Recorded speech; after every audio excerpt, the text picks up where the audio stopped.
In this video, we'll consider how you can go viral on LinkedIn. Now, some people might think it involves writing long technical articles showing your expertise in your industry.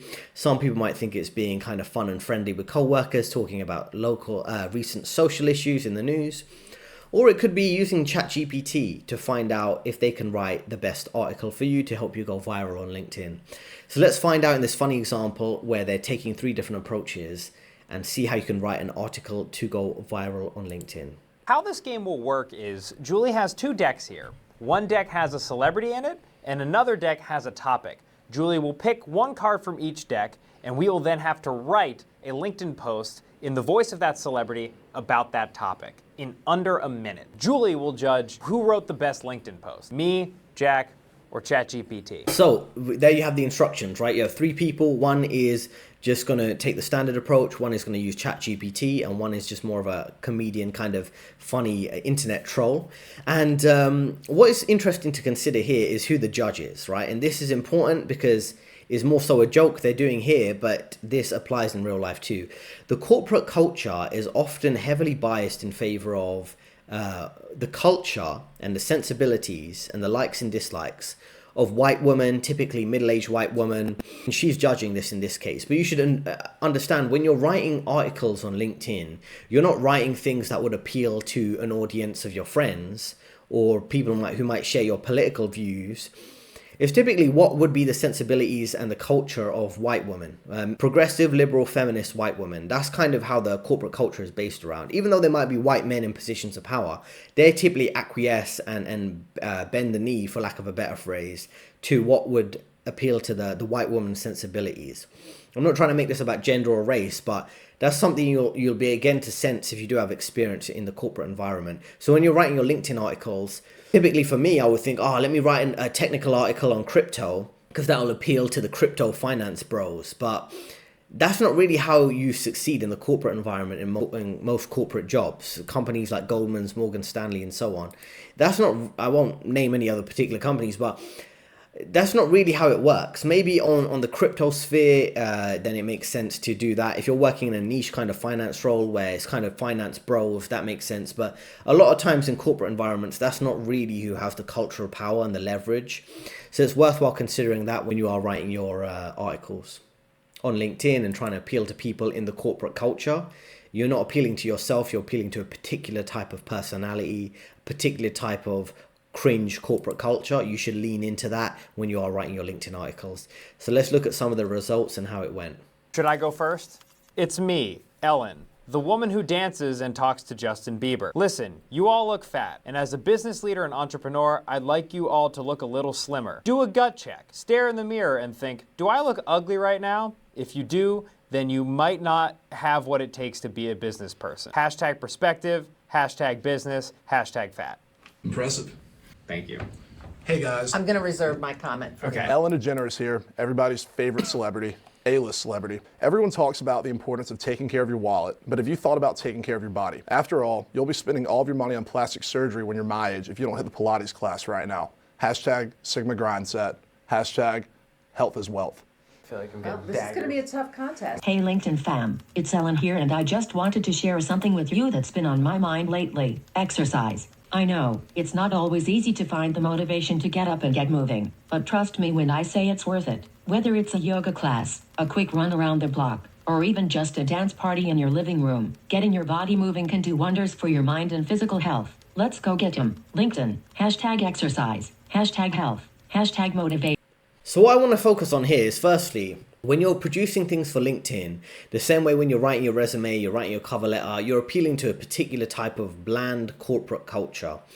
And that's why you have this type of predictable wording, this kind of fake motivational statements to give unsolicited advice to people, to be fake positive and fake motivational, as I say. These are the type of things. And in this case, it looks like ChatGPT does have the best result.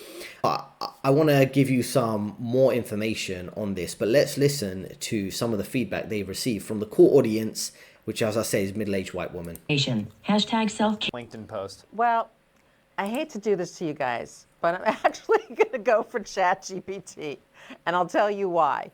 There were good things about each of your posts. Well, Dan, I'm not so sure about yours, actually. But I thought that it was structured in a really good way. It had good questions in it, good thought prompts in it. So you would give it to ChatGPT? I think this round I would, yeah. So, as you see here, right, so they recommend ChatGPT being the best option. So you've got ChatGPT, it's free for us. So you can definitely use it to help you write your LinkedIn articles. And what you have to understand is, if we go back to that ChatGPT, right, which won the ChatGPT that won this particular competition. Again, it doesn't impress me. I'm not the core audience, and when you write something, you should understand you're not the core audience. So you should structure it in this particular format. It's the same corporate cringe you'd see on corporate websites. So go on corporate websites, understand the tone they speak in, and write any LinkedIn articles, LinkedIn posts in the same kind of corporate tone, kind of bland, as I say, kind of tone that they use. The audience is to appeal to like liberal kind of feminist women, which typically dominate corporate culture, and that's the culture that they want. And they control the corporate culture and set the tone. And typically you'd need their approval, even though we're fed this kind of narrative that it's men or white men that are running the kind of system or in positions of power. More often than not, the kind of cultural tone and workplace culture tone, as I say, is set by this type of woman. And there's a lot of fake sincerity, fake showing vulnerability. Oh, I'm so weak, but I'm strong. That's the type of narrative. Oh, if you're weak, I'm going to show you some strength to help you. It's a lot of humble bragging about what they've done, how they're spending their time, how they're better than you in some way. Giving unsolicited advice, trying to tell people what they should and shouldn't be doing with their life, which is typical of the corporate culture. And then also giving kind of passive aggressive insults on how people should live their life. So what do we learn here, right? You need to appeal to your audience, figure out who the audience is. And in this case, we know who it is, as I mentioned a few times. Even if it wouldn't motivate you, this would motivate other people. I know some people who would write LinkedIn articles about how they're from a particular ethnic minority, a person of color. They had a particular type of hairstyle, and some co-workers weren't positive about it, but other co-workers were supportive, and they feel proud in their culture to wear their hair however they see fit. I remember they wrote this article on LinkedIn. It's a small post about the same length of this, about their ethnic hair design, hairstyle, whatever that was.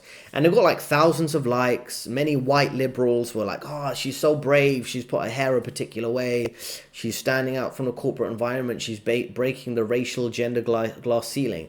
This is the audience. This is the type of stuff that they would pander to, right? This is LinkedIn. It's not Twitter. It's not X. It's not YouTube. You need to understand who the audience is to write particular articles for them.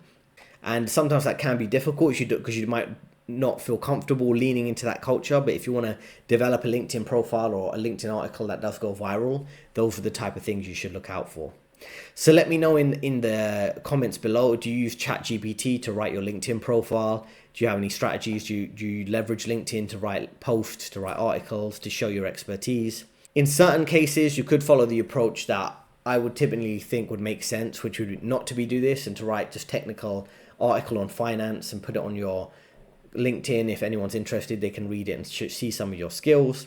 To occasionally leave a post if you think it's going to be helpful to others and be quite genuine, but those might get lower engagement from other people because they want this kind of fake, emotional driven type of post. So it can be quite a difficult environment to navigate, similar to the corporate environment, but there's some useful tips. At least ChatGPT will work for you, if nothing else. So thanks for listening. If you want more detailed career advice tailor-made to your particular needs, I have a career advice service. The link's in the description. We can speak directly. I can help you one-to-one with exactly what you need. And there are 2 recommended videos on the screen right now, a free ebook in the description, and I'll see you next time.